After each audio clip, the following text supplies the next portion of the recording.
سورہ کاف بسم اللہ الرحمن الرحیم۔ سورہ کاف مکی صورت ہے، دجال کے فتنے سے بچانے والی ہے۔ نبی صلی اللہ علیہ وسلم نے فرمایا، صحیح مسلم کی حدیث ہے، جو آدمی سورہ کاف کی ابتدائی 10 آیات یاد کر لے گا وہ دجال کے فتنے سے محفوظ رہے گا۔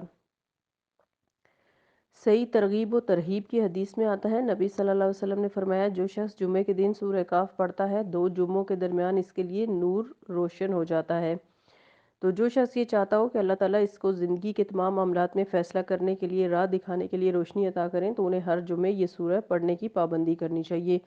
سلسلۃ الصحیحہ کی حدیث ہے، رسول اللہ صلی اللہ علیہ وسلم نے فرمایا، جس نے سورہ کاف کی تلاوت ایسے کی جیسے وہ نازل ہوئی تو یہ اس کے لیے روز قیامت اس کی اقامت گاہ سے مکہ تک نور کا سبب بنے گی، اور جس نے اس سورت کی آخری 10 آیات پڑھی اور پھر دجال نکل آیا تو اسے کوئی نقصان نہیں پہنچا سکے گا یعنی دجال کے فتنے سے وہ محفوظ رہے گا۔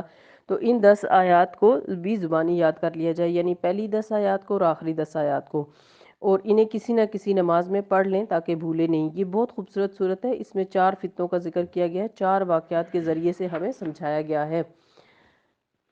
الحمدللہ الذی انزل علی عبدہ الکتاب ولم یجعل لہ عوجا۔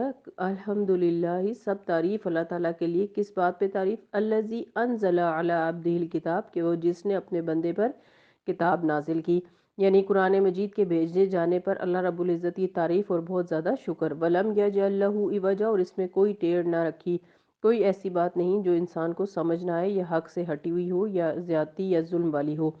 قیماً، مضبوط ہے، درست کرنے والی ہے۔ لینذر باسا شدیدا من لدنہ ویبشر المؤمنین الذین یعملون الصالحات ان لہم اجرا حسنا، تاکہ وہ لوگوں کو اللہ تعالیٰ کے سخت عذاب سے خبردار کر دے اور ایمان لا کر نیک عمل کرنے والوں کو خوشخبری دے کہ ان کے لیے اچھا اجر ہے جس میں وہ ہمیشہ رہیں گے، اور ان لوگوں کو ڈرا دے جو کہتے ہیں کہ اللہ نے کسی کو بیٹا بنایا۔ اس بات کا نہ انہیں کوئی علم ہے اور نہ ان کے باپ دادا کو تھا، بڑی بات ہے جو ان کے منہ سے نکلتی ہے، وہ محض جھوٹ کہتے ہیں، یعنی کسی کو اللہ تعالیٰ کا بیٹا قرار دینا بہت ہی بڑا جھوٹ ہے۔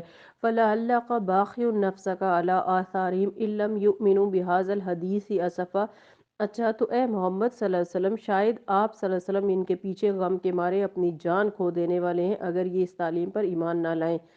تو یہاں نبی صلی اللہ علیہ وسلم کی حرص اور تڑپ کو دیکھیے کہ وہ توحید کے پیغام کو عام کرنے کے لیے لوگوں کے بارے میں کتنے فکر مند تھے کہ اگر انہوں نے شرک کیا تو ان کا انجام کیا ہوگا، ان کا ٹھکانہ کیا ہوگا۔ تپتے سورج میں اگر تھوڑی بھی دیر کھڑے ہو کر اپنے آپ کو یہ آیت یاد کرائیں اور پھر آس پاس کے ان لوگوں کو دیکھیں جو ہدایت سے دور بھٹکے ہوئے ہیں کہ ان کا کیا بنے گا، اور خود ہمارا اپنا کیا بنے گا اگر ہم نے اللہ تعالیٰ کی بات نہیں مانی اور اس قرآن کی تعلیم کی پیروی نہیں کی، اور پھر اپنے آپ پر نظر ڈال کر یہ بھی دیکھیں کہ کیا ہمارے اندر بھی ایسی تڑپ ہے کہ لوگ ہدایت پا لیں، یا ہماری ساری پریشانیاں صرف اپنی ذات کے متعلق ہیں۔ آپ دیکھیں، دل تو ایک ہی ہے، یا تو وہ اپنے لیے تڑپے گا یا دوسروں کے لیے۔ تو جو لوگ اپنے لیے صرف یا اپنی اولاد کے لیے تڑپتے ہیں یا دنیا کے فائدوں کے لیے تڑپتے رہتے ہیں، وہ پھر انسانیت کے لیے بڑے پیمانے پر نہیں تڑپ سکتے۔ نبی صلی اللہ علیہ وسلم جنگ بدر سے واپس آ رہے ہیں، آپ صلی اللہ علیہ وسلم کی بیٹی کو دفنایا جا رہا ہے، وہ آپ صلی اللہ علیہ وسلم کے غزوہ بدر کے معرکے کے دوران فوت ہوئی۔ عثمان رضی اللہ عنہ آپ صلی اللہ علیہ وسلم کے داماد تھے اور وہ اپنی بیوی کے بیمار ہونے کی وجہ سے جنگ بدر میں شرکت نہیں کر پائے۔ نبی صلی اللہ علیہ وسلم کو ایک طرف جنگ بدر میں کامیابی کی خوشی ملتی ہے، دوسری طرف بیٹی کے دنیا سے رخصت ہونے کی خبر ملتی ہے۔ کس چیز پر خوشی منائی جائے اور کس چیز پر غم منایا جائے؟ ساری خوشیاں، سارے غم اللہ تعالیٰ کے لیے ہیں۔ جب انسان اللہ تعالیٰ کی راہ میں ہوتا ہے تو پھر اللہ تعالیٰ کی خوشی ہر خوشی سے زیادہ اہم ہوتی ہے۔ اس وقت انسان یہ نہیں دیکھتا کہ میری ذاتی خوشیاں کیا ہیں، تو اس لیے نبی صلی اللہ علیہ وسلم کی اس کیفیت کو محسوس کیجئے کہ وہ لوگوں کے لیے تڑپتے تھے کہ لوگ ہدایت پا جائیں۔ واقعہ یہ ہے کہ جو کچھ سر و سامان بھی زمین پر ہے، اس کو ہم نے زمین کی زینت بنایا ہے تاکہ ان لوگوں کو آزمائیں ان میں کون سا بہتر عمل کرنے والا ہے۔ یعنی دنیا کی جتنی بھی رونقیں ہیں، پہاڑ، دریا، سرسبز باغات، سمندر، یہ سب کچھ زمین کی خوبصورتی ہے، لیکن یہ سب کچھ کیوں بنایا؟ تاکہ انسان کا امتحان لیا جا سکے کہ کون اچھا عمل کرتا ہے۔ یہ تمام چیزیں بنا کر عمل کا امتحان، جی ہاں، کہ کون ان چیزوں میں کھو کر رہ جاتا ہے اور کون اپنے رب کو یاد کرتا ہے۔ آخرکار اس سب کو ہم ایک چٹیل میدان بنا دینے والے ہیں، یعنی یہ دنیا ختم ہو جائے گی، بڑی بڑی بلڈنگ اور انسان کی ترقی کے جو بڑے بڑے نشانات ہیں سب کے سب ملیہ میٹ ہو جائیں گے، اور زمین ایک سفید میدے کی روٹی کی طرح بالکل ہموار ہو جائے گی، جس میں نہ کوئی پہاڑ ہوگا، نہ کوئی ٹیلا، نہ کوئی چھپنے کی جگہ، سب مسمار کر دی جائے گی، پھیلا دی جائے گی، اور تمام انسان حساب کتاب دینے کے لیے اس پر آ کھڑے ہوں گے۔ اس لیے انسان کو آج کل اور پرسوں کا دن یاد رکھنا چاہیے۔ آج کا دن کیا ہے جو ہم سب اپنی زندگی میں جی رہے ہیں، کر رہے ہیں، اپنے طور طریقے پر غور کرنا ہے۔ کل کا دن کیا ہے جو میدان حشر کا دن ہوگا، اور پرسوں کا دن حشر کے بعد آخری دن آئے گا جنت یا جہنم کا۔ اس کا انحصار آج کے دن کے عمل پر ہے۔ درمیان میں انسان کا امتحان ہے، ہم اس امتحان کے لیے کتنی تیاری کر رہے ہیں۔ ہم میں سے ہر ایک کو اپنی اپنی جگہ یہ سوچنا چاہیے۔ یہاں پر سب سے پہلے اصحاب کاف کے واقعے کا ذکر کیا گیا ہے، جس کے نام پر اس سورہ کا نام سورہ کاف رکھا گیا ہے۔ یہ کون تھے اصحاب کاف؟ کاف والے، غار والے۔ اللہ تعالیٰ فرماتے ہیں آیت نمبر 9 میں، کیا تم سمجھتے ہو کہ غار اور کتبے والے ہماری کوئی بڑی عجیب نشانیوں میں سے تھے؟ جب وہ چند نوجوان غار میں پناہ گزین تھے۔ کچھ نوجوان غار میں جا کر چھپ گئے تھے۔ کیوں چھپے تھے؟ اپنا دین بچانے کے لیے، ایمان بچانے کے لیے۔ انہوں نے دعا کی، ربنا آتنا من لدنک رحمتا وہیئ لنا من امرنا رشدا، اے ہمارے پروردگار ہمیں اپنے خاص رحمت سے نواز اور ہمارا معاملہ درست کر دے، ہمارے حالات درست کر دے۔ اب دیکھیے، وہ بھی ایک یوتھ تھی، وہ بھی نوجوانوں کا ایک گروہ تھا، اور آج آپ نوجوان جو میرے سامنے بیٹھے ہوئے ہیں، اکثریت کون ہے؟ نوجوان۔ اپنے آپ کو ان نوجوانوں سے کمپیئر کریں، وہ بھی جوان تھے۔ اگر انہیں اللہ سبحانہ و تعالیٰ ہدایت دے سکتا ہے تو ہمیں بھی دے سکتا ہے۔ ان کی زندگی کس کام میں گزر رہی تھی اور ہماری زندگی کس کام میں گزر رہی ہے؟ ان کی دلچسپیاں کیا تھیں، ہماری کیا ہیں؟ ہمارے ہاں عام طور پر یہ کہہ کر جوانی دیوانی ہوتی ہے، سب کچھ جائز قرار دے دیا جاتا ہے۔ نہیں، محمد بن قاسم نے 17 سال کی عمر میں سندھ فتح کیا تھا۔ ہمارے 17 سال کے بچے جو ٹین ایجرز کے نام پر ہر خرابی کرنے کو جائز سمجھتے ہیں اپنے لیے، اور انہیں لائسنس ملا ہوا ہے کہ جو چونکہ نوجوان ہیں اس لیے جو چاہے کریں، ماں باپ سے سخت بدتمیزی کریں، چاہے تو اپنا سارا وقت موویز دیکھنے میں گزاریں یا گیمز کھیلنے میں، اور انہیں کچھ نہ کہا جائے، اور اگر منع کیا جائے تو پھر شامت آ جاتی ہے۔ یاد رکھیے، جب انسان بالغ ہو جاتا ہے، جوان ہو جاتا ہے، تو اس کا حساب شروع ہو جاتا ہے، اس کا اعمال نامہ لکھا چلا جا رہا ہوتا ہے۔ ہم کچھ بھی بولتے ہیں، کرتے ہیں، وہ اللہ تعالیٰ کے یہاں ریکارڈ ہو رہا ہوتا ہے۔ جوانی کی زندگی سب سے زیادہ پیداواری صلاحیتوں سے بھرپور ہوتی ہے، اور یہ انسان کے سیکھنے کی زندگی ہے، بہت کچھ کر لینے کی زندگی ہے، کیونکہ جو انسان جوانی سے باہر نکلتا ہے، ڈھلتا جاتا ہے، تو اس کا سارا جسم بھی جواب دیتا جاتا ہے، اس کا ذہن اور سوچیں بھی جواب دینے لگتی ہیں، اور وہ اتنا پیداواری صلاحیتوں یعنی پروڈکٹیو کا حامل نہیں رہتا جتنا جوانی میں ہو سکتا ہے۔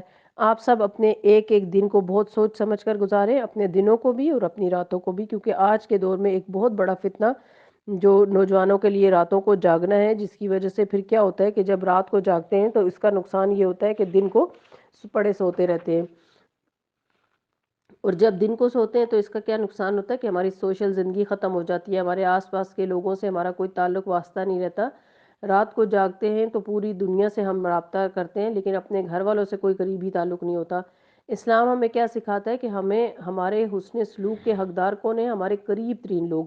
پھر جب ہم رات کو جاگتے ہیں تو فجر میں اٹھنا مشکل ہوتا ہے، اور جب فجر میں انسان نہیں اٹھتا تو فجر کی نماز قضا کر دیتا ہے، تو اس کی سزا معلوم ہے کتنی ہے؟ صحیح بخاری میں آتا ہے، نبی صلی اللہ علیہ وسلم کو دکھایا گیا کہ ایک فرشتہ ایک شخص کے سر پر پتھر مارتا ہے اور اس کا سر کچل دیتا ہے، اور پھر دوبارہ وہ سر صحیح ہو جاتا ہے، اور پھر وہ پتھر لاتا ہے اور پھر مارتا ہے۔ آپ صلی اللہ علیہ وسلم نے پوچھا کہ یہ کس چیز کی سزا دی جا رہی ہے؟ فرمایا یہ وہ شخص ہے جو فجر کی نماز قضا کر کے سوتا رہتا اور اٹھتا نہیں تھا۔ استغفر اللہ۔ جب ہم صبح نہیں اٹھتے اور یہ کہہ کر رات دیر سے سوئے تھے اس لیے نہیں اٹھے، ہماری غلطی نہیں، الارم لگایا تھا، الارم کیسے سنا جائے؟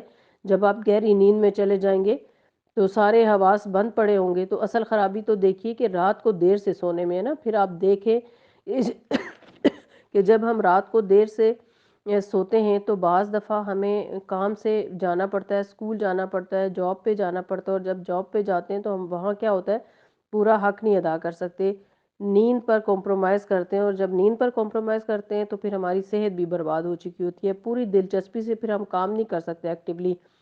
اس طرح چڑچڑاپن پیدا ہو جاتا ہے طبیعت میں، کوئی ہمیں چھوٹی سی بات کرے تو غصہ آ جاتا ہے، پھر ہم اگلی پچھلی کسر نکال دیتے ہیں، اور یہ ساری چیزیں اور یہ خرابی کہاں سے شروع ہوئی؟ یعنی رات کو جاگنے کی وجہ سے۔ اس کے علاوہ بھی بہت سی خرابی ہیں، آج کا ٹاپک تو یہ نہیں ہے، لیکن چونکہ آج کی نوجوان نسل ان چیزوں میں مبتلا ہے، اس لیے ان کا ذکر کرنا ضروری ہے کہ وہ یوتھ کیسی تھی، یعنی جو اصحاب کہف تھے، انہیں سب سے زیادہ عزیز اپنی ایمان تھا، اور آج کی یوتھ کو سب سے زیادہ عزیز اپنی فیس بک آئی ڈی ہے، اور سب سے زیادہ جان سے پیارا اپنا موبائل ہے، اور ان کا ایمان تو اس موبائل نے ہی کھا لیا ہے۔ انہوں نے اپنے ایمان کی حفاظت کی تھی اصحاب کہف نے، اور اپنے ماں باپ اور اپنی عیش و عشرت کی زندگی چھوڑی تھی۔ کہا جاتا ہے کہ وہ ایلیٹ کلاس کے بچے تھے، کھاتے پیتے گھرانوں سے تعلق رکھتے تھے۔ انہیں یہ خطرہ محسوس ہوا کہ اب انہیں ختم کر دیا جائے گا یا پھر انہیں زبردستی شرک کی طرف دھکیل دیا جائے گا، تو انہوں نے ہجرت کرنا پسند کی، یعنی وہ ایمان لائے اللہ پر، انہوں نے ایمان کی دعوت لوگوں کو دینا شروع کی۔ اس طرح ان کا وقت کا بادشاہ اور جو ان کے معاشرت کے لوگ تھے وہ ان کے دشمن ہو گئے۔ اس طرح پھر جب انہیں اپنی جان کا خطرہ لاحق ہوا تو پھر انہوں نے اپنے آپ کو غار میں لا چھپایا۔ فَقَالُوا رَبَّنَا آتِنَا مِن لَّدُنكَ رَحْمَةً، انہوں نے کہا اللہ ہمیں اپنی خاص رحمت سے نواز۔ انہوں نے دعا مانگ لی، اللہ تعالیٰ نے ان کی سن لی، اللہ تعالیٰ نے ان کی دعا سنی اور رحمت کر دی، سارا معاملہ درست کر دیا۔ پھر اللہ تعالیٰ نے کیا کیا؟ تو ہم نے انہیں اسی غار میں تھپک کر سال ہر سال کے لیے گہری نیند سلا دیا۔ پھر ہم نے انہیں اٹھایا تاکہ دیکھیں ان کے دو گروہوں میں سے کون اپنی مدت قیام کا ٹھیک شمار کرتا ہے۔ ہم ان کا اصل قصہ تمہیں سناتے ہیں۔ قرآن قصوں کی کتاب بھی ہے، بہت خوبصورت کہانیاں ہیں اس میں۔ فرمایا وہ چند نوجوان تھے جو اپنے رب پر ایمان لے آئے تھے اور ہم نے انہیں ہدایت میں ترقی بخشی تھی۔ یعنی اللہ تعالیٰ نوجوانوں سے محبت کرتا ہے، جب کوئی جوانی میں اللہ تعالیٰ کی طرف راغب ہوتا ہے تو اللہ تعالیٰ اس کو عرش کے سائے تلے جگہ دیں گے، اور یہاں اللہ تعالیٰ نے انہیں ہدایت میں ترقی دی۔ ہم نے ان کے دل اس وقت مضبوط کر دیے جب وہ اٹھے اور انہوں نے اعلان کر دیا کہ ہمارا رب تو بس وہی ہے جو آسمانوں اور زمین کا رب ہے، ہم اسے چھوڑ کر کسی دوسرے معبود کو نہ پکاریں گے، اگر ہم ایسا کریں تو بالکل بیجا بات کریں گے۔ پھر انہوں نے آپس میں ایک دوسرے سے کہا یہ ہماری قوم تو رب کائنات کو چھوڑ کر دوسرے خدا بنا بیٹھی ہے، یہ لوگ ان کے معبود ہونے پر کوئی واضح دلیل کیوں نہیں لاتے؟ آخر اس شخص سے بڑا ظالم اور کون ہو سکتا ہے جو اللہ پر جھوٹ باندھے یعنی شرک کرے؟ اب جب کہ تم ان سے اور ان کے معبودان غیر اللہ سے بے تعلق ہو چکے ہو تو چلو اب فلاں غار میں چل کر پناہ لو، نکل چلتے ہیں یہاں سے، اپنے آپ کو بچاتے ہیں۔ تمہارا رب تم پر اپنی رحمت کا وسیع دامن کرے گا اور تمہارے کام کے لیے سر و سامان مہیا کرے گا۔ تم انہیں غار میں دیکھتے تو تمہیں یوں نظر آتا کہ سورج جب نکلتا ہے تو ان کے غار کو چھوڑ کر دائیں جانب چڑھ جاتا ہے۔ دیکھیے کیسے اللہ تعالیٰ کی مدد آئی کہ سورج براہ راست ان پر نہیں پڑا تاکہ ان کی نیند ڈسٹرب نہ ہو، اور جب سورج غروب ہوتا تو ان سے بچ کر بائیں جانب اتر جاتا، یعنی اس وقت بھی سورج ان کی نیند ڈسٹرب نہیں کرتا تھا۔ اور وہ ہیں کہ غار کے اندر ایک وسیع جگہ میں پڑے ہوئے ہیں۔ یہ اللہ کی نشانیوں میں سے ایک ہے، جس کو اللہ ہدایت دے وہی ہدایت پانے والا، اور جسے اللہ بھٹکا دے اس کے لیے کوئی ولی مرشد نہیں پا سکتے۔ تم انہیں دیکھ کر یہ سمجھتے ہو کہ وہ جاگ رہے ہیں، یعنی وہ سائیڈ بدلتے ہیں اپنی، حالانکہ وہ سو رہے تھے۔ ہم انہیں دائیں بائیں کروٹ دلواتے رہتے تھے، اور ان کا کتا غار کے دھانے پر ہاتھ پھیلائے بیٹھا تھا۔ اگر تم کہیں جھانک کر انہیں دیکھتے تو الٹے پاؤں بھاگ کھڑے ہوتے اور تم پر ان کے نظارے سے دہشت بیٹھ جاتی۔ اللہ تعالیٰ کس طرح بے آب و گیا جگہ پر جہاں کچھ بھی نہیں تھا وہ اکیلے پڑے ہوئے تھے، جہاں وحشی جانور بھی آ سکتے تھے اور جہاں ان کے دشمن بھی آ سکتے تھے، لیکن ایک کتا جو ساتھ چلتے وقت حفاظت کے لیے لے کر چلے تھے، اور اس کتے کی بڑی شان ہے کہ صحبت صالح میں تھا اور اس کی حفاظت بھی ایک طرح سے کر رہا تھا۔ دروازے پر بیٹھ کر جب وہ سو رہے تھے تو بہرحال وہاں پر وہ راتوں کو بھی اور دن کو بھی اور سردی میں بھی اور گرمی میں بھی دھوپ میں بھی ہر چیز سے محفوظ پڑے سوتے رہے کئی سو سال تک۔ یہ حفاظت کس کی طرف سے تھی؟ یہ مدد کس کی طرف سے تھی؟ اللہ سبحانہ وتعالیٰ کی طرف سے تھی۔ اور پھر ان کا روب بھی ڈال دیا اللہ تعالیٰ نے کہ جو بھی دیکھے انہیں ڈر کر بھاگ جائے اور قریب بھی نہ پٹکے۔ اور پھر ایک دن وہ جاگ اٹھے جب اللہ تعالیٰ نے چاہا، اور اسی عجیب کرشمے سے ہم نے انہیں اٹھا بٹھایا تاکہ ذرا آپس میں پوچھ گچھ کریں۔ ان میں سے ایک نے پوچھا کہو کتنی دیر اس حال میں رہے؟ دوسرے نے کہا شاید دن بھر یا اس سے کچھ کم رہے ہوں گے۔ پھر وہ بولے اللہ ہی بہتر جانتا ہے کہ ہمارا کتنا وقت اس حالت میں گزرا، چلو اب اپنے میں سے کسی کو چاندی کا یہ سکہ دے کر شہر بھیجیں اور وہ دیکھے کہ سب سے اچھا کھانا کہاں ملتا ہے۔ انسان تھے وہ بھی، کھانے سے منع نہیں کیا گیا، اٹھے اور اپنے لیے کھانے کی تلاش شروع کی، وہاں سے وہ کچھ کھانے کے لیے لائے، اور چاہیے کہ ذرا ہوشیاری سے کام کرے، ایسا نہ ہو کہ ہمارے یہاں ہونے سے خبردار کر بیٹھے، یعنی احتیاط سے کام لے، کیونکہ وہ تو اپنے گمان میں یہی سوچ رہے تھے کہ وہ جب آ کے سوئے تھے تو اس کے بعد آدھا دن گزرا ہے اور باہر اگر جا رہا ہے تو احتیاط سے جائے تاکہ کوئی ہمیں ہمارا پیچھا نہ کرے یا جان نہ لے کہ ہم غار میں چھپے ہوئے، اگر کہیں ان لوگوں کا ہاتھ ہم پر پڑ گیا تو بس سنسار ہی کر ڈالیں گے۔ ابھی ان لوگوں کو یہ پتہ بھی نہیں چلا تھا کہ وہ کئی سو سال سو چکے ہیں۔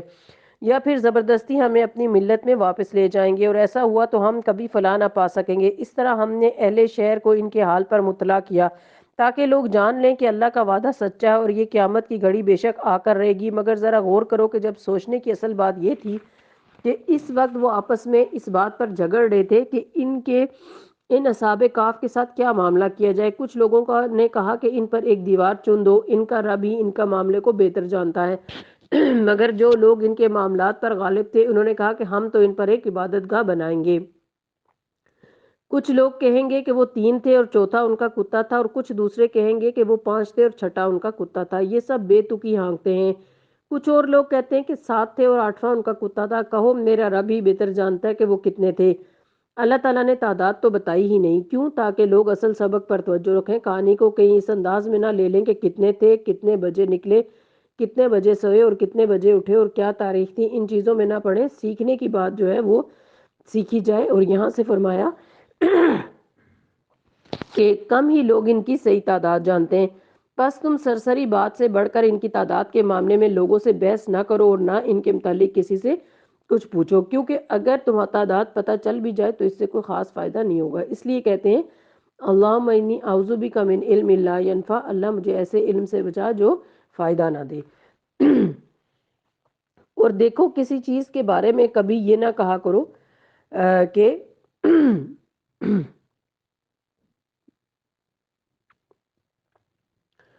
اب آپ دیکھیں کہ یہاں پر جو اصحاب کہف تھے ان کا معاملہ کیا ہوا کہ جب ان میں سے ایک اٹھ کے کھانا لینے کے لیے گیا اور اس نے وہ سکہ دکان پہ دکھایا تو وہ سکہ جو ہے وہ ظاہر ہے 200-300 سال پرانا تھا، اور اس سکے کو دیکھ کر لوگ حیران ہوئے، اور اس بندے کے حلیے کو بھی دیکھ کر ظاہر ہے جو 2 صدی پہلے کا بندہ ہو اس کا حلیہ تو ظاہر عجیب ہوگا۔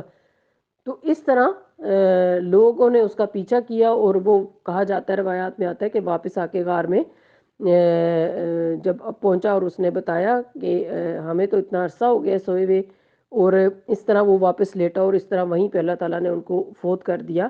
اور پھر لوگ جو ہیں جب ان تک پہنچے تو انہوں نے، کسی نے کہا کہ ان کے اوپر ایک عمارت بنا لیتے ہیں، کسی نے کہا کہ عبادت گاہ بنا لیتے ہیں، اور یوں پھر ان کی تعداد پہ بھی جھگڑے ہوئے۔ تو یہاں تک اصحاب کہف کا قصہ جو ہے وہ ہمیں بتایا گیا ہے اس صورت کے اندر۔ اور یہ غار جو ہے یہ کہا جاتا ہے کہ آج بھی موجود ہے۔ آیت نمبر 23، اور دیکھو کس چیز کے بارے میں کبھی یہ نہ کہا کرو گا کہ میں کل یہ کام کر دوں گا، تم کچھ نہیں کر سکتے الا یہ کہ اللہ چاہے۔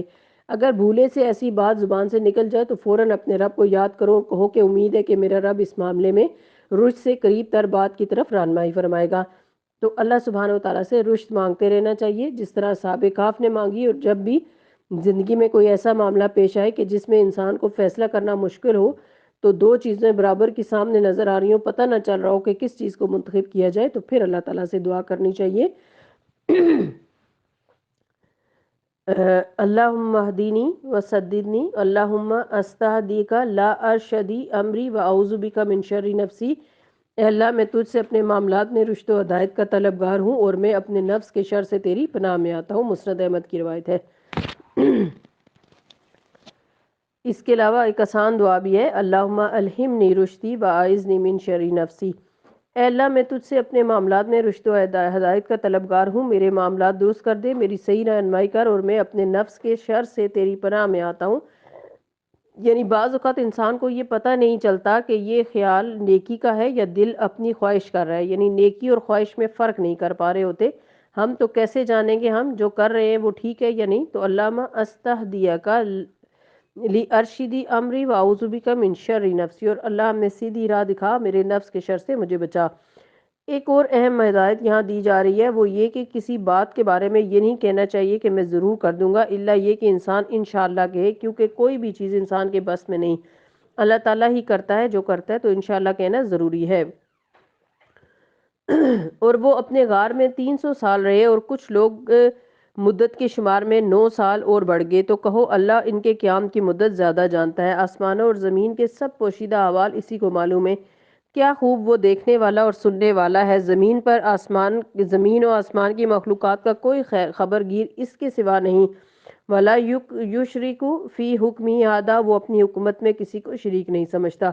تو پورا واقعہ کیا بتاتا ہے ہمیں کہ انسان اگر دین کے معاملے میں کمپرومائز نہ کرے، اللہ تعالیٰ پر بھروسہ کرتے وقت اللہ تعالیٰ سے مدد مانگے اور حالات کے درست ہونے کی دعا کرے، تو اللہ سبحانہ وتعالیٰ ایسے ایسے راستے کھول دیتے ہیں کہ انسان کے وہم و گمان میں نہیں ہوتا۔ لیکن جب انسان یہ سمجھتا ہے کہ وہ خود ہی سب کچھ کر لے گا، اور اگر کسی وقت اس کو خیال آ جائے کہ ہاں دین کے لیے بھی کچھ کرنا چاہیے، تو پھر کوئی چھوٹی موٹی دعا کر لے یا پھر توجہ کر لے اور پھر واپس اپنی دنیا میں چلا جائے، تو پھر ایسے لوگوں کے لیے مدد نہیں آتی۔ مدد تو توکل کرنے والوں کے لیے آتی ہے۔ ابراہیم علیہ السلام کے لیے جیسے آپ دیکھیں کہ جس وقت انہیں آگ میں پھینکا جا رہا تھا، سب کچھ تیار ہے، جبرائیل علیہ السلام آتے ہیں، کہتے ہیں کہ آپ کیا چاہتے ہیں، اس وقت میں آپ کی کیا مدد کروں؟ تو انہوں نے کہا مجھے آپ سے مدد نہیں چاہیے، مجھے اپنے رب سے مدد چاہیے۔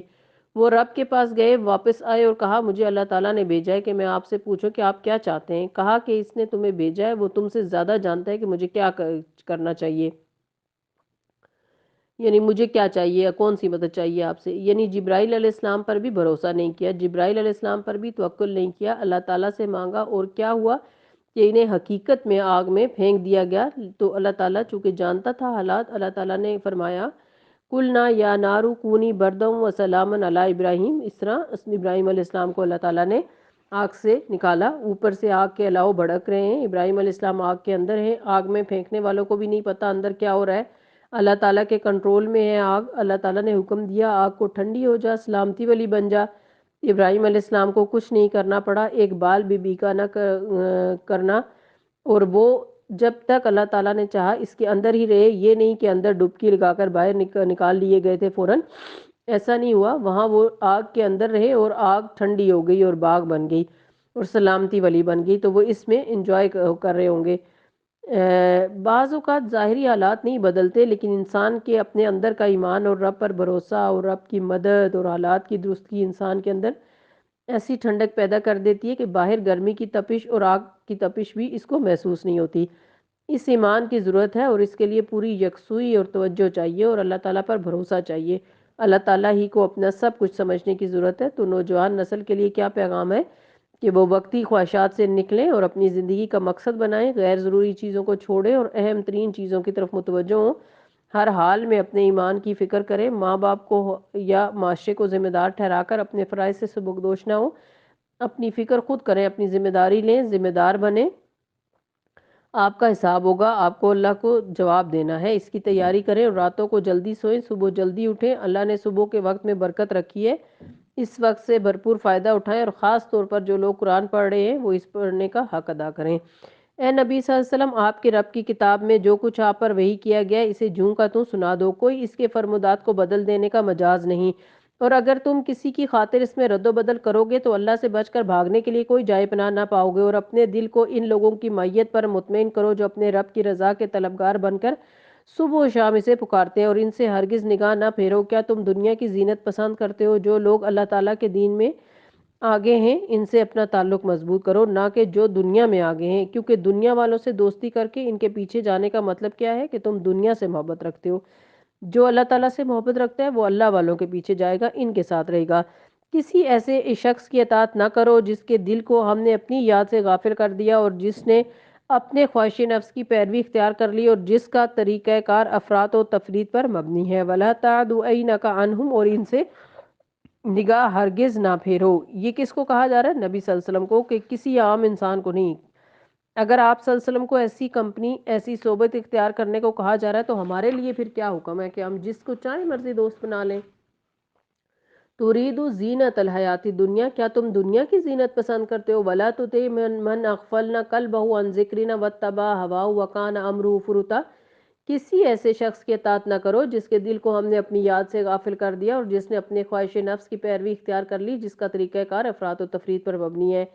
صاف کہہ دو کہ یہ حق ہے تمہارے رب کی طرف سے، اب جس کا جی چاہے مان لے اور جس کا جی چاہے انکار کرے۔ ہم نے ظالموں کو کے لیے ایک آگ تیار کر رکھی ہے جس کی لپیٹیں انہیں گھیرے میں لے چکی ہیں، وہاں اگر وہ پانی مانگیں گے تو ایسے پانی سے تواضع کی جائے گی جو تیل کی تلچھٹ جیسا ہوگا۔ جیسے کوئی چیز فرائی کر کے اس کے بعد جو تیل کڑائی میں نیچے گاڑھا سا رہ جاتا ہے نا، وہ اس کو تلچھٹ کہتے ہیں، اور ان کا منہ بھون ڈالے گا۔ بدترین پینے کی چیز اور بہت بری آرام گاہ۔ بدترین پینے کی چیز یعنی منہ سے چمٹ جائے اور بہت ہی بری آرام گاہ رہے وہ لوگ جو مان لیں اور نیک عمل کرے تو یقیناً ہم نیکوکاروں کا اجر ضائع نہیں کیا کرتے۔ ان کے لیے سدا بہار جنتیں جن کے نیچے نہریں بہہ رہی ہوں گی، وہاں وہ سونے کی کنگھیوں سے آراستہ کیے جائیں گے، باریک ریشم اور اطلس و دیبا کے کپڑے پہنیں گے اور اونچی مسندوں پر تکیہ لگا کر بیٹھیں گے۔ بہترین اجر اور اعلیٰ درجے کی جائے قیام۔ اے محمد صلی اللہ علیہ وسلم، ان کے سامنے ایک مثال پیش کرو۔ وہ دو شخص تھے، ان میں سے ایک کو ہم نے انگور کے 2 باغ دیے اور ان کے گرد کھجور کے درختوں کی باڑ لگائی اور ان کے درمیان کاشت کی زمین رکھی۔ دونوں باغ خوب پھلے پھولے اور بار آور ہونے میں انہوں نے ذرا سی کسر بھی نہ چھوڑی۔ ان باغوں کے اندر ہم نے ایک نہر جاری کر دی اور اسے خوب نفع حاصل ہوا۔ یہ کچھ پا کر وہ ایک دن اپنے ہمسائے سے بات کرتے ہوئے بولا، میں تجھ سے زیادہ مالدار ہوں اور تجھ سے زیادہ طاقتور نفری رکھتا ہوں۔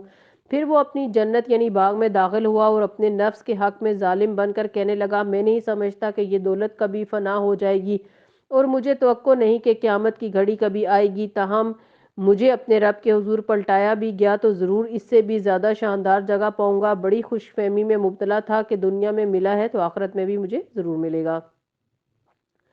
اس کے ہمسائے نے گفتگو کرتے ہوئے اس سے کہا، کیا تو کفر کرتا ہے اس ذات سے جس نے تجھے مٹی سے اور پھر نطفے سے پیدا کیا اور تجھے ایک پورا آدمی بنا کھڑا کیا؟ رہا میں تو میرا رب تو وہی اللہ ہے اور اس کے ساتھ کسی کو شریک نہیں کرتا۔ اور جب تو اپنی جنت میں داخل ہو رہا تھا تو اس وقت تیری زبان سے یہ کیوں نہ نکلا کہ ماشاء اللہ لا قوت الا باللہ؟ اگر تو مجھے مال اور اولاد میں اپنے سے کمتر پا رہا ہے تو بعید نہیں کہ میرا رب مجھے تیری جنت سے بہتر عطا فرما دے اور تیری جنت پر آسمان سے کوئی آفت بھیج دے جس سے وہ صاف میدان بن کر رہ جائے، یا اس کا پانی زمین میں اتر جائے اور پھر تو اس سے کسی طرح نہ نکال سکے۔ آخر کار ہوا یہ کہ اس کا سارا ثمرہ مارا گیا اور وہ اپنے انگوروں کے باغوں کو بنیادوں پر الٹا پڑا دیکھ کر اپنی لگائی ہوئی لاگت پر ہاتھ ملتا رہ گیا اور کہنے لگا، کاش میں نے اپنے رب کے ساتھ کسی کو شریک نہ ٹھہرایا ہوتا۔ یہ تھا وہ شخص جس نے دولت کو سب کچھ سمجھ رکھا تھا، اپنی زمین اور باغوں پر بڑا بھروسہ تھا اسے اور اللہ تعالیٰ پر بھروسہ نہیں تھا۔ لیکن حقیقت میں وہ کامیاب ہوتے ہیں جو اللہ تعالیٰ پر بھروسہ کرتے ہیں، اللہ تعالیٰ سے ڈرتے ہیں، آخرت کے حساب سے ڈرتے ہیں، اللہ تعالیٰ کی طرف لو لگاتے ہیں، خواہ ان کے پاس کتنا ہی مال و دولت کیوں نہ ہو۔ ابتدا میں نوجوانوں نے کے توکل کا ذکر کیا ہے کہ انہوں نے ایمان کے معاملے میں کوئی کمپرومائز نہیں کیا، اللہ تعالیٰ نے ان کی لاج رکھ لی اور ان کے لیے رحمت عام کر دی۔ یہاں دوسرا شخص جس کے پاس کچھ نہیں ہے وہ اپنے رب پر بھروسہ کرتا ہے، وہ جس کا بھروسہ دنیا پر تھا، اس کے سامنے اس کو دکھا دیا گیا کہ دنیا پر توکل کرنے کا کیا نتیجہ ہوتا ہے، انسان خالی ہاتھ رہ جاتا ہے۔ اور پھر یہاں دوبارہ ماشاء اللہ لا قوت الا باللہ کہنے کی بات کی جا رہی ہے کیونکہ عرش کے خزانوں کے نیچے سے یہ کلمہ آیا ہے ہمارے پاس، اس لیے اس کو ہر اچھی چیز دیکھتے وقت پڑھنا چاہیے۔ جب کبھی کسی چیز سے آپ امپریس ہو جائیں تو واو کہنے کی جگہ ماشاء اللہ کہیں اور ماشاء اللہ لا حول ولا قوت الا باللہ بھی، کیونکہ جنت میں پودا لگانے والا کلمہ ہے یہ۔ تو درخت لگانے والے کون سے کلمات ہیں؟ سبحان اللہ والحمد للہ ولا الہ الا اللہ واللہ اکبر۔ نہ ہوا اللہ کو چھوڑ کر اس کے پاس کوئی جتھا کہ اس کی مدد کرتا اور نہ کر سکا وہ آپ ہی اس آفت کا مقابلہ۔ اس وقت معلوم ہوا کہ کارسازی کا اختیار اللہ برحق ہی کے لیے ہے، انعام وہی بہتر ہے جو وہ بخشے اور انجام وہی بخیر ہے جو وہ دکھائے۔ وَاضْرِبْ لَهُم مَثَلَ الْحَيَاةِ الدُّنْيَا، اور انہیں دنیا کی زندگی کی حقیقت اس مثال سے سمجھا دیجئے کہ آج ہم نے آسمان سے پانی برسا دیا تو زمین کی پود خوب گھنی ہو گئی اور کل وہی نباتات بس بن کر رہ گئی جسے ہوائیں اڑائے لیے پھرتی ہیں۔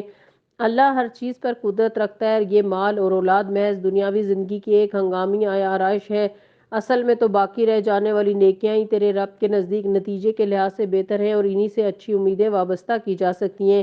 یعنی دنیا کی مثال ایک باغ کی طرح ہے جو بارش برسنے پر ہرا بھرا ہو جاتا ہے اور پھر ایک وقت میں کٹائی ہوتی ہے اور ہر چیز بس بن کر رہ جاتی ہے۔ اسی طرح انسان کو دنیا میں دولت ملتی ہے، مال ملتا ہے، آرائش سے و زینت ملتی ہے، جوانی جس میں انسان بہت کچھ کر لیتا ہے اور سمجھتا ہے کہ یہ آب و تاب ہمیشہ باقی رہے گی، لیکن ایک وقت آتا ہے کہ انسان بوڑھا ہو جاتا ہے اور ہر چیز کا محتاج ہو جاتا ہے، حتیٰ کہ سانس لینے کا بھی محتاج ہو جاتا ہے۔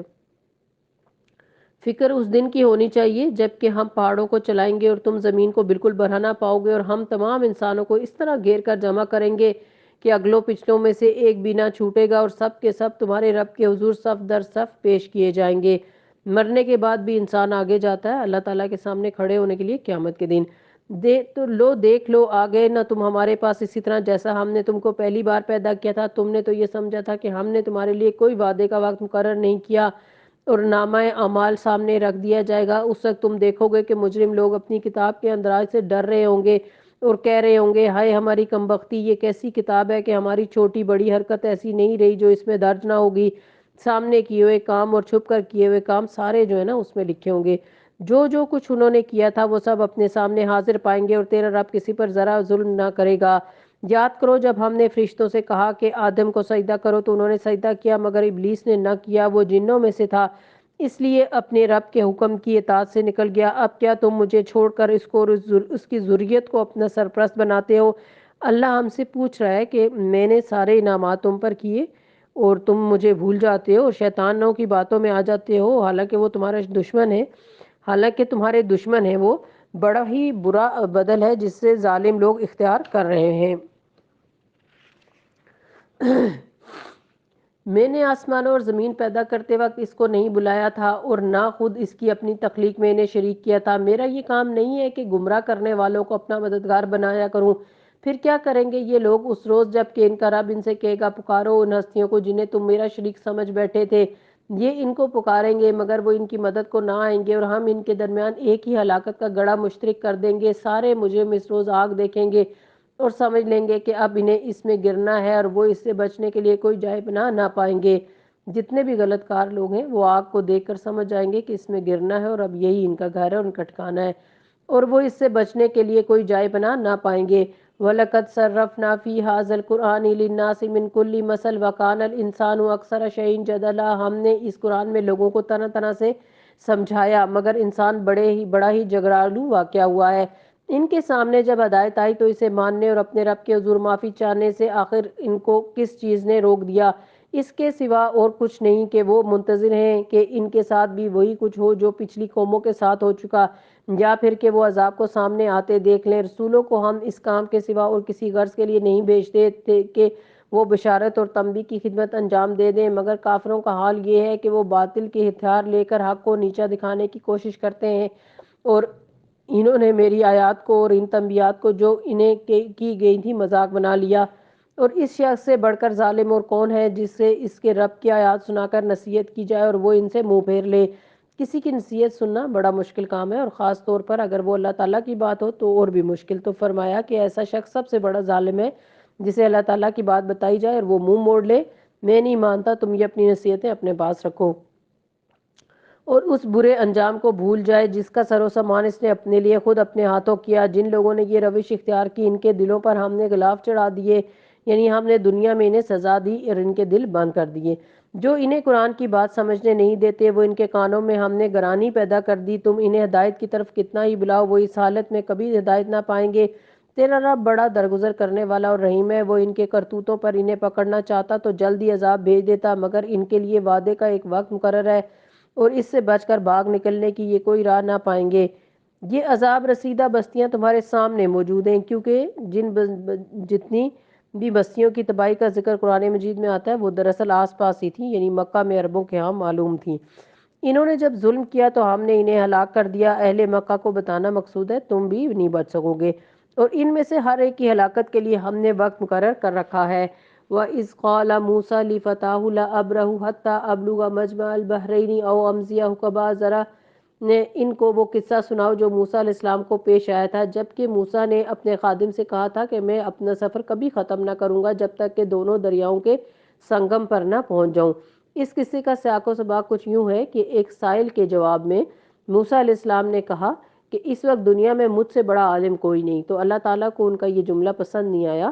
جیسے دولت والے کا وہ جملہ پسند نہیں آیا تھا ایسے علم والے کا بھی جملہ پسند نہیں آیا اور وحی کے ذریعے انہیں مطلع کیا کہ ہمارے ایک بندہ خضر علیہ السلام جو آپ سے بھی بڑے عالم ہیں وہ موجود ہیں اور اب آپ جائیے اور ان سے کچھ سیکھیے۔ موسیٰ علیہ السلام نے کہا کہ اللہ ان سے ملاقات کیسے ہو سکتی ہے؟ تو اللہ تعالیٰ نے فرمایا جہاں دو سمندر ملتے ہیں وہاں وہ ہمارا بندہ ہوگا۔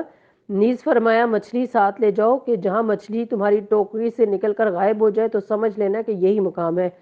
چنانچہ انہوں نے مچھلی لی اور یعنی تلی ہوئی مچھلی رکھی اپنے پاٹ کے اندر اور سفر شروع کر دیا اور اپنے ساتھ اپنے نوجوان شاگرد یوشع بن نون کو بھی لے لیا یہ وہی یوشع بن نون ہیں جنہوں نے موسیٰ علیہ السلام کے بعد بنی اسرائیل کو لے کر اپنا وطن دوبارہ حاصل کیا تھا، فلسطین کو آزاد کرایا تھا۔ تو موسیٰ علیہ السلام کی لگن دیکھیے کہ علم سیکھنے کے معاملے میں کہتے ہیں کہ میں تو سفر ختم ہی نہیں کروں گا جب تک 2 دریاؤں کے سنگم پر نہ پہنچ جاؤں، اور ہم تھوڑا سا کام کر کے تھک جاتے ہیں اور چھٹی کر لیتے ہیں، سفر ختم کر لیتے ہیں۔ موسیٰ علیہ السلام نے کہا میں اس وقت تک چین سے نہیں بیٹھوں گا جب تک کہ میں وہ علم حاصل نہ کر لوں جس کی طرف اللہ تعالیٰ نے رہنمائی کی ہے، ورنہ میں ایک زمانہ دراز تک چلتا ہی رہوں گا، تو لمبی مدت تک چلتا رہوں گا۔ علم کے راستے پر سفر یعنی رحلتی فی طلب علم، یہ مسلمانوں کا شعار رہا ہے کہ جہاں بھی علم ملے وہاں پہنچ جاؤ، اور صرف گھر کے آرام دہ ماحول میں بیٹھ کر نہ سیکھو بلکہ جا کر علم کی مجلسوں میں حاضر ہو اور وہاں جا کر سیکھو، کیونکہ وہاں صرف ایک سے بھی نہیں سیکھنے کا موقع ملے گا بلکہ دائیں بائیں بہت سے لوگوں سے سیکھنے کا موقع ملے گا۔ بس جب وہ اس کے سنگم پر پہنچے تو اپنی مچھلی سے غافل ہو گئے۔ اب وہ مقام آ گیا لیکن وہ آرام کرنے لگے۔ اب آپ دیکھیے تھوڑی دیر کا بھی آرام، ایک دن کی بھی چھٹی بعض اوقات کتنا پیچھے کر دیتی ہے، اس لیے کبھی غافل نہیں رہنا، آرام میں نہ پڑ جانا، اور رات کو اتنا نہیں جاگنا کہ صبح نہ اٹھ سکے، چھٹی کرنی پڑے۔ بس جب وہ ان کے سنگم پر پہنچے تو اپنی مچھلی سے غافل ہو گئے، اور وہ نکل کر اس طرح دریا میں چلی گئی جیسے کوئی سرنگ لگی ہو۔ آگے جا کر موسیٰ علیہ السلام نے اپنے خادم سے کہا لاؤ ہمارا ناشتہ، آج کے سفر میں ہم بری طرح تھک گئے۔ پیغمبر بھی انسان ہوتے ہیں، انہیں بھی بھوک لگتی ہے اور وہ تھکتے بھی ہیں۔ بھوک کا بھی ذکر کرنا، تھکنے کا ذکر کرنا کوئی ناشکری نہیں ہے۔ یہ اگر انسان کسی سے کہہ دے کہ اس وقت میں تھک گیا ہوں اور یہ کام پھر کر لیں گے تو اس میں کوئی حرج نہیں ہے، کوئی ناپسندیدہ بات نہیں ہے۔ خادم نے کہا آپ نے دیکھا یہ کیا ہوا، جب ہم اس چٹان کے پاس ٹھہرے ہوئے تھے اس وقت مجھے مچھلی کا خیال نہ رہا، اب نہ کچھ کھانے کو ہے اور نہ جگہ میں بھی وہ جگہ بھی نہیں ہے، واپس چلو۔ اب دیکھیں آپ لمبا سفر کر کے کہیں پہنچیں، بیٹھیں، دسترخوان لگائیں اور کھانا کھائیں، اور وہاں جا کر آپ کو پتہ چلے کہ جہاں آپ کو جانا تھا وہ جگہ ہی مس ہو گئی ہے اور آپ کا سٹاپ مس ہو چکا ہے اور کھانا بھی جا چکا ہے، اب کیا کریں؟ امام شافعی کا واقعہ یاد آتا ہے کہ ایک دفعہ وہ سفر میں تھے تو سخت بھوک لگی، اور وہ اور ان کے 2-3 ساتھی تھے، وہ پکی ہوئی مرغیاں اپنے ساتھ لے کر چل دیے۔ تو راستے میں مغرب کا وقت ہو گیا تو انہوں نے اپنے سے کپڑے سے باندھ کر درخت کے ساتھ رکھا، اور خود انہوں نے کہا کہ مغرب ہو گئی ہے پہلے نماز پڑھ لیتے ہیں، اور انہوں نے جماعت کے ساتھ نماز شروع کی۔ اتنے میں دور سے لومڑی آئی اور ایک مرغی لے گئی۔ خیر انہوں نے نماز نہیں توڑی، نماز پوری کی۔ اس کے بعد انہوں نے دیکھا لومڑی نے کوئی چیز پھینکی تو وہ جلدی سے گئے کہ وہ مرغی پھینکنے تو جائیں اور اٹھائیں، تو وہ ساری مرغیاں اٹھانے گئے تو لومڑی آئی اور اس نے دوسری مرغی بھی اٹھا لی اور چلی گئی۔ تو بعض اوقات غفلت سے اور چالاک لوگوں سے جب انسان نہیں بچتا تو اسی قسم کے دھوکے کھاتا ہے۔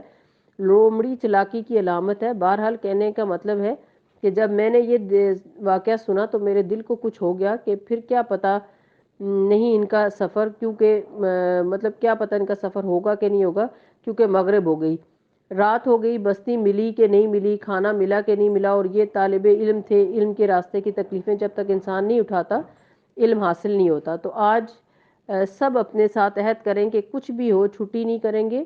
اب کیا ہوا، وہ کہتے ہیں کہ اس وقت مجھے مچھلی کا خیال نہ آیا۔ اب یہ ہے کہ واپس جانا ہے، آپ کو معلوم ہے واپسی کا سفر سب سے مشکل ہوتا ہے، یعنی اگر بھول کے راستہ آگے آ جائے انسان تو کہتا ہے کہ وہ جگہ یہاں اٹھا کر لا دو اور اب میں واپس نہیں جا سکتا۔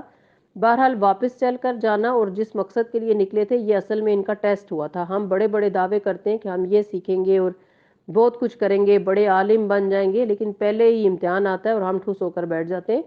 کوئی چیز ہمیں پریشان کرتی ہے تو وہیں سے ہی ہم پیچھے پلٹ جاتے ہیں کہ یہ جگہ ٹھیک نہیں ہے، اور کچھ لوگ تو ساری زندگی جگہ کی تلاش میں رہتے ہیں اور پڑھ کر کچھ بھی نہیں دیتے۔ تو اپنے آپ کو جما کر رکھیں کس چیز پر؟ علم پر۔ اس کے لیے صبر چاہیے۔ صبر کی اقسام پڑھی تھیں تو سب سے زیادہ صبر سب سے مشکل چیز کو حاصل کرنے کے لیے کرنا ہوتا ہے، اور وہ علم ہے، سب سے قیمتی چیز علم ہی ہے۔ اور شیطان نے یعنی یوشع بن نون کہتے ہیں اور شیطان نے مجھے غافل کر دیا اور میں اس کا ذکر کرنا آپ سے بھول گیا، مچھلی تو عجیب طریقے سے نکل کر دریا میں چلی گئی۔ موسیٰ علیہ السلام نے کہا اسی کی تو ہمیں تلاش تھی، چنانچہ وہ اپنے نقش قدم پر واپس ہوئے اور وہاں انہوں نے ہمارے بندوں میں سے ایک بندے کو پایا جسے ہم نے اپنی رحمت سے نوازا تھا اور اپنی طرف سے ایک خاص علم عطا کیا تھا۔ موسیٰ علیہ السلام نے اس سے کہا کہ کیا میں آپ کے ساتھ رہ سکتا ہوں تاکہ مجھے بھی اس دانش کی علم تعلیم دے جو آپ کو سکھائی گئی ہے؟ اس نے جواب دیا آپ میرے ساتھ صبر نہیں کر سکتے، اس علم کو حاصل کرنے کے لیے صبر کرنا، کیونکہ یہ کلاس روم کا علم نہیں تھا، اس میں تو تجربوں اور مشاہدوں کا علم تھا جو سکھایا جانے والا تھا، جس کا نتیجہ جو ہے وہ آنے میں ٹائم لگتا تھا۔ اور جس چیز کی آپ کو خبر نہ ہو آخر آپ اس پر صبر کر بھی کیسے سکتے ہیں۔ موسیٰ علیہ السلام نے کہا انشاءاللہ آپ مجھے صابر پائیں گے اور میں کسی معاملے میں آپ کی نافرمانی نہ کروں گا۔ تو اچھا شاگرد وہ ہوتا ہے جو استاد کی بات مانے۔ اس نے کہا اچھا اگر آپ میرے ساتھ چلتے ہیں تو مجھ سے کوئی بات نہ پوچھئے جب تک کہ میں خود آپ کو اس کے بارے میں نہ بتاؤں۔ سوال نہیں کرنا، سوال منع ہے، یعنی خضر علیہ السلام نے ان کو یہ کہا۔ اب وہ دونوں روانہ ہوئے یہاں تک کہ جب وہ ایک کشتی میں سوار ہو گئے تو اس شخص نے کشتی میں شگاف ڈال دیا۔ موسیٰ علیہ السلام نے کہا آپ نے اس میں شگاف ڈال دیا تاکہ سب کشتی والوں کو ڈبو دیں، یہ تو آپ نے ایک سخت حرکت کر ڈالی۔ چپ نہیں رہ سکے، صبر نہیں کر سکے۔ انہوں نے کہا میں نے تم سے کہا نہ تھا کہ تم میرے ساتھ صبر نہیں کر سکتے؟ انک لن تستطیع معی صبرا، تو ہرگز بھی صبر نہیں کر سکتے۔ قال لا تؤاخذنی، عاجزی کرنے لگے، عاجزی سے ہمبل ہو کر بولے معاف کر دیجئے، بھول گیا تھا، بھول چوک پر مجھے نہ پکڑیے، بما نسیتو، کیونکہ میں بھول گیا تھا، بھول کر تبصرہ کر بیٹھا۔ ولا ترہقنی من امری عسرا، اور میرے معاملے میں آپ مجھ سے سختی سے کام نہ لیں، نرمی برتیے، اچھا سکھانے والا بنیے۔ فانطلقا، پھر دونوں چل دیے، حتی اذا لقیا غلاما، یہاں تک کہ ایک لڑکے کو پایا، فقتلہ، تو اس کو قتل کر ڈالا۔ خضر علیہ السلام نے، وہ پھر چپ نہ رہ سکے، بولے قال اقتلت نفسا زکیۃ بغیر نفس لقد جئت شیئا نکرا۔ موسیٰ علیہ السلام نے کہا آپ نے بے گناہ کی جان لے لی حالانکہ اس نے کسی کا خون نہ کیا تھا، یہ کام تو آپ نے بڑا ہی برا کیا۔ قال الم اقل لک انک لن تستطیع معی صبرا، تو انہوں نے کہا یعنی خضر علیہ السلام نے میں نے نہیں کہا تھا کہ تم میرے ساتھ صبر نہیں کر سکتے؟ اب آپ بھی تھوڑا سا صبر کیجئے، ان واقعات کا انجام کل پتہ چلے گا اگلے پارے میں انشاءاللہ تعالی۔ وآخر دعوانا ان الحمد للہ رب العالمین، سبحانک اللہم وبحمدک، اشہد ان لا الہ الا انت، استغفرک واتوب الیک۔ السلام علیکم ورحمۃ اللہ وبرکاتہ۔